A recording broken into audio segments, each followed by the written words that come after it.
আপনার সম্মান পাবেন কবে?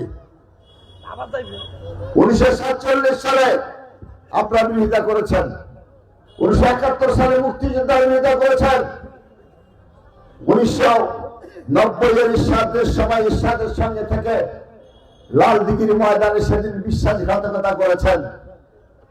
আপনার 91 থেকে 96 সাল পর্যন্ত আওয়ামী লীগের সঙ্গে থেকে 173 দিন হরতাল করেছেন, ঠিক না? বা আপনার কোন সময় জাতিকে কোন পথ দেখিয়েছেন? আপনার কোন সময় জাতিকে আলো দেখিয়েছেন যে আপনাদের আলোর উপর ভরসা করে জনগণ আপনাদেরকে নিয়ে আগামী দিনে ক্ষমতায় যাবে? নাই। আমাদের ইতিহাস আছে, আপনাদের ইতিহাস এখনো হয়নি। আগে ইতিহাস সৃষ্টি করেন, আগে যোগ্যতা অর্জন করেন, তারপরে ক্ষমতায় যাওয়ার কথা চিন্তা করেন। শুধুমাত্র ওই বট বাহিনী ব্যবহার করে, ফেক আইডি ব্যবহার করে, অনলাইনে আপনারা যেটা নয় সেটাকে সত্য বানিয়ে চালিয়ে দিবেন। তো ওই এলাকার মানুষ তো জানে এই ঘটনাটা ওখানে ঘটেছে কিনা, ঠিক না? তো ওই এলাকার মানুষকে তো আপনি যা করতে পারবেন না। এই হচ্ছে তাদের হচ্ছে ইতিহাস। এটা আজকে তারা নির্বাচন করতে আসছে, করেন, অসুবিধা নেই।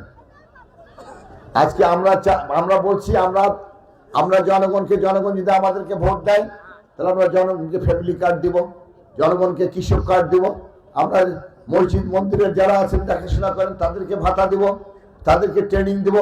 আমাদের সরকার বলছে যারা আমরা 20,000 কিলোমিটার, আমাদের দল ক্ষমতায় গেলে আমরা 20,000 কিলোমিটার খাল খনন করব। আমরা স্বাস্থ্য ব্যবস্থাকে জনগণের দোরগোড়ায় নিয়ে যাওয়ার জন্য আমরা স্বাস্থ্যকর্মী নিয়োগ দিব। আমাদের ছেলেমেয়েদের বিপদ থেকে ফেরানোর জন্য খেলাধুলার ব্যবস্থা করব। আমাদের ছেলেমেয়েরা যারা মাস্টার্স করে চাকরি পাচ্ছে না তাদেরকে বিদেশে এবং আমার দেশের মধ্যে কর্মসংস্থান সৃষ্টি করে তাদেরকে বেকারত্ব জীবন ঘুচাবো। আমরা যখন এই কথা বলছি তখন ওরা আবার আরেক কথা বলছে যেটা মানুষের ক্ষমতার মধ্যে নাই, সেই কথা বলছে।